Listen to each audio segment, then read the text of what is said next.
안녕하세요. 반갑습니다. 주식관 여러 그대에게 이정열입니다. 자, 오늘 3월 16일 시간 6시 30분, 6시 30분 지나고 있습니다. 두산중공업 코드번호 034020입니다.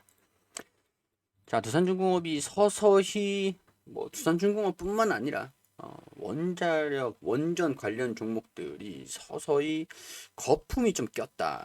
이런 얘기들이 좀 나오더라고요. 사실 주가가 최근에 많이까지는 아니지만 만족스러운 부분들까지는 아니지만 상당히 견고한 모습들을 아직까지는 보여주고 있는 상황들인데 거품이 끼었다라고 할 정도는 아닌 것 같거든요. 아직까지는.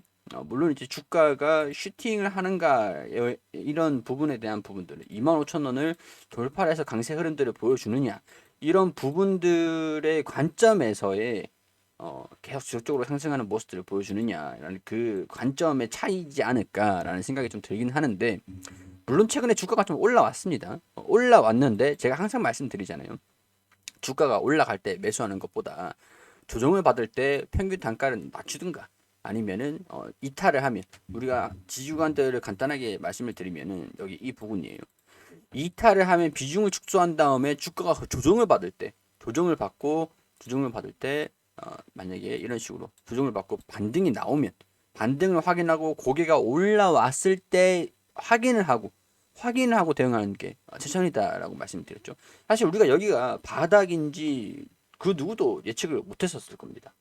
뭐 물론 이제 예측하신 분들도 분명 있었겠지만 바닥을 확인하는 게 고개가 들어 올려주고 반등이 나오고 바닥이구나 지나가야 아는 거라고요. 지나가야 아는 거예요. 여기도 이제 바닥이다라고 하기에 가장 이제 매매의 심리가 안 좋아졌을 때가 이때쯤이었는데 이때쯤 되니까 여기가 바닥이었구나 지나가야 확인이 되는 것들이라는 거예요.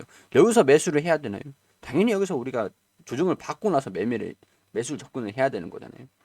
그렇기 때문에 약간 지금의 거품론을 말씀을 드리긴 할 건데 뭔지는 말씀을 드릴 건데 조정을 받으면은 대응을 잡으면 되겠구나 라고 생각하셨으면 좋겠다는 생각이 좀 듭니다. 자, 일단 말씀드리기 전에 러시아 원유 가스 줄일 수밖에 없잖아요. 지금 줄일 수밖에 없어요. 근데 이거를 제가 이전부터 계속 말씀을 드렸던 거였잖아요.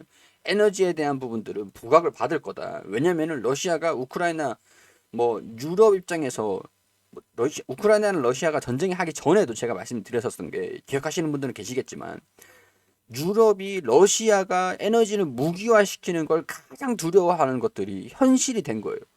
현실이 된 거예요. 우크라이나랑 러시아가 우크라이나를 침공을 하면서 가스하고 원유하고 이런 것들을 무기화를 시키면서 유럽은 지금 발등에 불이 떨어진 거잖아요. 지금 당장 대안이 폭력, 태양광 늘릴 수밖에 없는 것들이고 그리고 이런 것들은 장기적으로 우리가 조율을 할 수 없는 에너지 생산 주력 원이기 때문에 조율을 할 수 있는 원전이 주목을 받을 것이고 원전을 하는 이유는 수소를 상용화를 하고 인프라를 형성을 하기 위해서 탄소 배출이 없는 원전이 유일한 대안이다. 유럽은 지금 러시아의 원유, 가스, 에너지에 대한 의존도를 줄여야 되는 상황들이고 더군다나 탄소 중립도 같이 해야 되는 상황들입니다. 그렇게 되면은 원전이 유일한 대안일 수밖에 없는 게 되겠죠. 그렇기 때문에 재생에너지에 대한 부분들 제가 이제 두산 피어셀도 설명을 드리면서 탄소 배출권 가격이 하락을 하고 있다라고 말씀을 드렸는데 탄소 배출권이 하락을 하고 있는 이유는 탄소 배출권 이전에는 탄소 배출권이 탄소를 배출을 하는 그런 제조업이라든가 그런 업종들은 이 탄소 배출할 수 있는 이 거는 권리예요. 증권도 되겠지만 이 용량만큼 사가지고 탄소를 배출을 하는데 뭐랄까 종량제라고 보시면 될 것 같아요. 쉽게 생각하면은. 근데 탄소 배출권이 가격이 쭉 떨어졌어요. 수요가 떨어졌기 때문에 떨어졌다라고 할 수 있는 것들인데 왜냐면은 이전에는 원전 원유 에너지 생산하는 단가 보세요. 원유가 훨씬 부담이 없었어요. 부담이 없었어요. 원전도 저렴한 단가긴 하지만 탄소가 배출이 안 되니까 어차피 원전에 생산되는 전력원으로 하는 것 같은 상업용으로는 좀 그러니까 원유를 이제 생산하는 화학 쪽이라든가 이런 쪽에서는 원유를 가공해서 화학 제품들을 만들기 때문에 정유를 해가지고 탄소 배출이 됩니다. 되기 때문에 탄소 배출권이 사요. 근데 물론 이제 화학 쪽은 필요하겠지만 수소 에너지를 사용을 한다든가 아니면 다른 이제 풍력, 태양광 이런 쪽에는 단가가 높잖아요. 높잖아요. 원유를 가지고 탄소가 배출이 되는 것들 이게 싸고 원전을 해가지고 수소를 만든다. 이게 유일한 대안이긴 한데 풍력 태양광으로 생산된 전력을 가지고 수소를 만든다. 단가가 비쌌어요.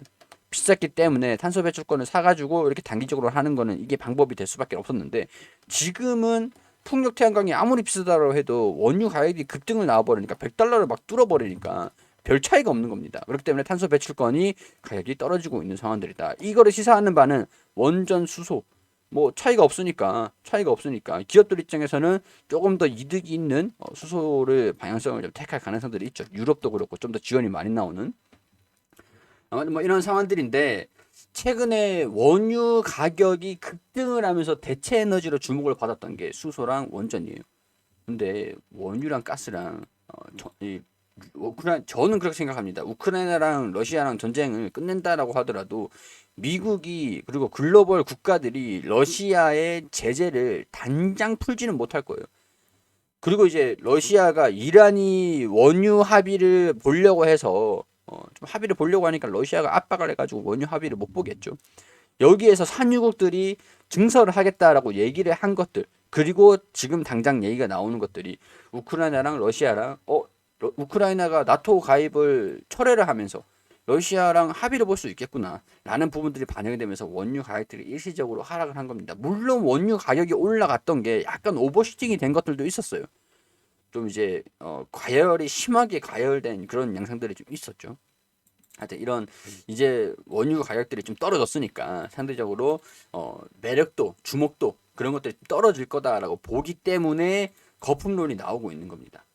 근데 중장기 접근으로는 주요하다. 제가 두 가지가 다 말씀드린 거거든요. 중장기적인 부분들을 봤을 때 원자력 우리 입찰하는 것들도 분명히 있을 거고 입찰해가지고 수주를 받는 것들도 분명히 있을 거고 신한울 3, 4, 5기 건설 재개도 있을 거고 뭐 계속 두산중공업 같은 경우에서는 수주 잔고가 견고하기 때문에 실적에 대한 개선세 이런 것들도 이어질 거고 뭐 유럽에서 원전을 늘리는 것들도 분명히 있을 거고 이런 부분들을 봤을 때 중장기적인 접근은 주요하다.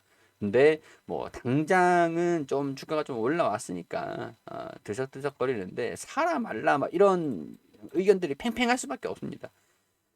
상승 여력, 매수 시점. 지금 저는 그래요.